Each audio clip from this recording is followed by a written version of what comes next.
The metallic ping echoed across the frozen Ardennes forest, cutting through the morning mist like a blade. Oberfeldwebel Karl-Heinz Werner, Panzer Grenadier turned reluctant marksman, crouched behind a shattered oak, his hands wrapped around something that should have gotten him court-martialed. Not a German weapon, not even close. The rifle in his grip was an American M1 Garand, and in the 48 hours since he'd picked it off a dead GI near Bastogne, he'd made a decision that would have seemed insane to any Wehrmacht officer.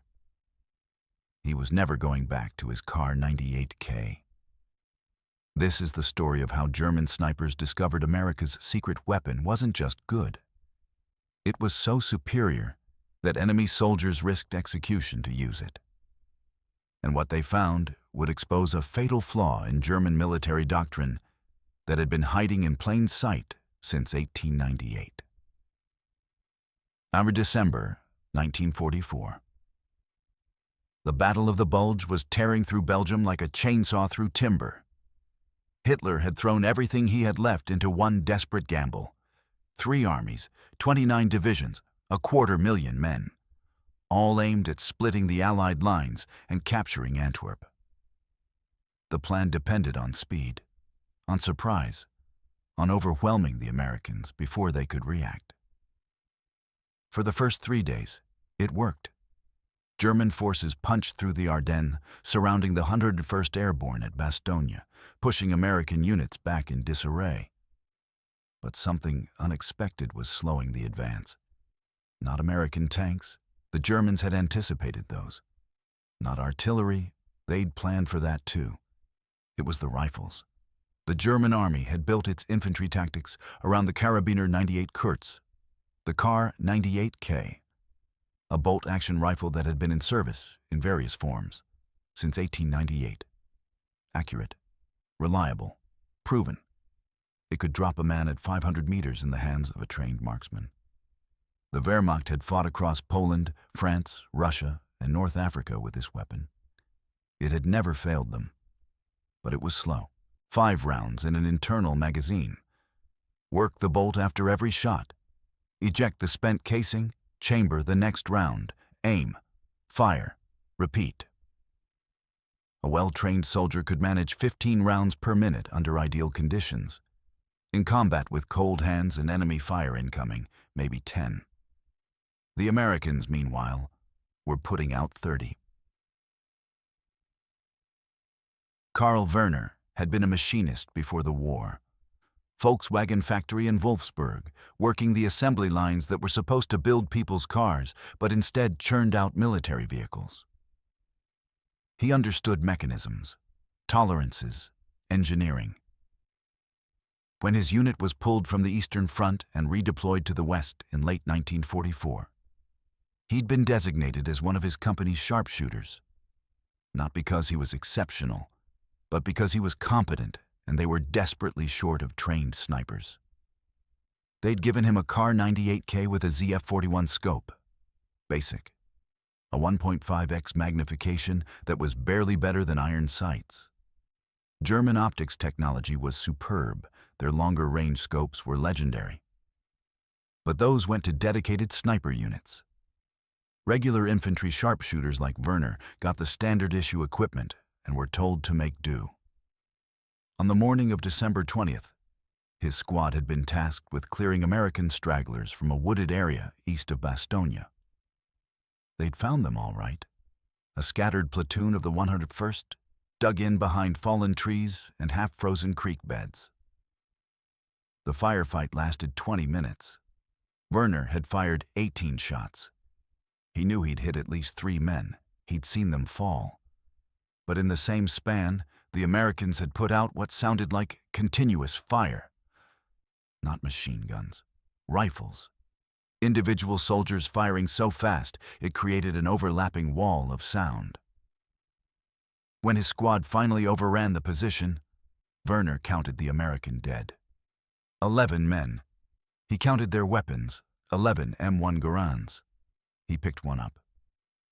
The weight surprised him first. It was heavy, 9.5 pounds compared to his Kar98ks' 8.5. But the balance was different. The weight sat in the middle, not the front. He worked the action experimentally. It was smooth, mechanical, self-loading. His squad leader, Feldwebel Miller, shouted at him to grab ammunition and move out. Werner spotted a canvas bandolier on one of the dead Americans. He slung it over his shoulder, 8 en-bloc clips, each holding 8 rounds. 64 shots total. With his Kar98ks, he would have needed 13 stripper clips to carry the same amount, and they'd take 3 times as long to load. Werner kept the Garand. The M1 Garand was born from frustration. In World War I, American soldiers had gone into battle with the Springfield 1903, a bolt-action rifle nearly identical in concept to the German Kar98ks. They'd watched German machine gun crews mow down entire companies. They'd experienced the helplessness of working a bolt while enemy fire poured in. After the war, the U.S. military knew they needed something better. John Garand was a Canadian-born engineer working at the Springfield Armory, self-taught, obsessive. He'd been designing firearms since he was a teenager. In 1919, he started working on a semi-automatic rifle, a weapon that would automatically chamber the next round after each shot, using the gas pressure from the fired cartridge to work the action. It took him 17 years. The bureaucracy fought him at every step. Tests failed, designs were rejected. The military brass was conservative, skeptical of newfangled mechanisms that might jam in combat. But Garand kept refining, simplifying. By 1936, he had a design that worked. A gas-operated semi-automatic rifle that could fire as fast as you could pull the trigger, feeding from an 8-round en-bloc clip. The U.S. Army adopted it in January 1936, becoming the first military in the world to standardize a semi-automatic rifle for general infantry use. By the time America entered World War II, they'd manufactured over 400,000 of them. By war's end, that number would exceed 4 million. The Germans, meanwhile, had experimented with semi-automatic rifles, the Gewehr 41 and 43. But they were complex, expensive, and prone to malfunction. They were issued only to elite units. The average German infantryman went into battle with the same bolt-action technology his grandfather had used. It was a choice that would cost them dearly. Werner's first engagement with the Garand happened by accident. His squad was moving through a destroyed village. He couldn't remember the name. They all looked the same by then. When American soldiers opened fire from a church tower, Miller went down first, taking a round through the shoulder. The rest of the squad scattered, diving behind rubble. Werner found himself pinned behind a half-collapsed wall 30 meters from the church. He could see muzzle flashes from the tower window. 2 shooters, maybe 3. His old instinct was to fire once, work the bolt, fire again. Methodical, controlled. But the Garand didn't require that. He aimed at the tower window, pulled the trigger. The rifle kicked against his shoulder, a sharp, controlled recoil. Before he could process it, his finger was already on the trigger again. He fired. Again. Again. 8 shots in less than 4 seconds, the rounds stitching up the stone wall around the window. The return fire stopped. The distinctive ping of the ejecting en-bloc clip rang out, the sound that would become infamous among both American and German soldiers. Werner pulled a fresh clip from his bandolier, pressed it down into the magazine. The bolt slammed forward automatically, ready to fire in under 2 seconds. With his Kar98ks, he would still have been working the bolt on his second shot. That's when Werner understood. This wasn't just a better rifle. This was a weapon that changed the fundamental calculus of infantry combat. Rate of fire meant more rounds downrange. More rounds downrange meant suppression. Suppression meant the enemy kept their heads down while you maneuvered. The Americans had been doing this the entire war, and the Germans had been trying to counter it with a weapon designed in the 19th century. Word spread quickly among German soldiers about the captured Garands. Not officially. Never officially. Using enemy weapons was technically allowed under Wehrmacht regulations. Soldiers were authorized to use captured equipment if their own was damaged or lost. But in practice, officers discouraged it. Logistics became a nightmare when soldiers needed different ammunition. Identification became dangerous. Fire an American rifle, and your own side might mistake you for the enemy. But in the chaos of the Ardennes offensive, with supply lines stretched thin and ammunition running short, pragmatism overruled regulation. Werner wasn't the only one who'd made the switch. Across the front, German soldiers were quietly pocketing M1 Garands whenever they found them. In his own company, he counted at least 5 others carrying American rifles. They shared ammunition. They warned each other about the distinctive ping that could give away their position. They learned to love the weapon's quirks and hate its weaknesses. Because the Garand did have weaknesses. The N-block clip system was brilliant in its simplicity, but inflexible in practice. You loaded 8 rounds, and you fired 8 rounds. You couldn't top off the magazine partway through. Once you started shooting, you were committed. If you needed to reload with 4 rounds still in the clip, you had to eject those 4 perfectly good cartridges onto the ground. The famous ping was a double-edged sword. To the Americans, it was the sound of freedom, the audible proof that democracy had teeth. To the Germans who carried captured Garands, it was a liability. That metallic ring announced to every enemy within 50 meters that you were empty. Smart soldiers learned to keep a pistol handy for those 2 vulnerable seconds between clips. The rifle was also heavy and long, over 3.5 feet of wood and steel. In close quarters fighting, inside buildings or trenches, the Kar98ks' lighter weight and shorter length were advantages. The Garand felt like swinging a fence post, but none of that mattered when you were in open ground, trying to put accurate fire on target while staying alive. For that, the Garand was king. On Christmas Eve 1944, Werner's company was dug in along a ridgeline overlooking a snow-covered valley. The temperature had dropped to -10 Celsius. The ground was frozen so hard they couldn't dig proper foxholes, just scrape shallow depressions in the earth and pile snow around the edges for wind protection. American forces were reported to be moving up the valley. The orders were simple: hold the ridge, delay the enemy advance, die if necessary. Werner had 48 rounds for his Garand, 6 clips. His fellow soldiers had varying amounts. Some had only their Kar98ks, with perhaps 30 rounds total. One man, Schütze Friedrich Bauer, had found a Garand 2 days earlier and had managed to scrounge together 96 rounds. They waited. The Americans appeared just after dawn, a company-strength force moving in loose formation through the valley below. Too many to stop. Not enough to make the coming fight anything but suicide for the German defenders. Werner's platoon commander, a 19-year-old lieutenant who'd received his commission 6 weeks earlier, made a calculation. They couldn't hold. They couldn't retreat without being shot for cowardice. So they would do the only thing left: make the Americans pay for every meter. The order came down: open fire at 300 meters. Werner settled the Garand's sights on a soldier below, adjusted for range, breathed out slowly, squeezed the trigger. The rifle barked. The soldier dropped. He didn't work a bolt, didn't break his sight picture, just moved to the next target, fired. Next target, fired. Around him, the other soldiers with Garands were doing the same. The noise was different from a typical German defensive position. Faster, more rhythmic. Less of the staccato silence crack of bolt actions, more of a continuous rolling thunder.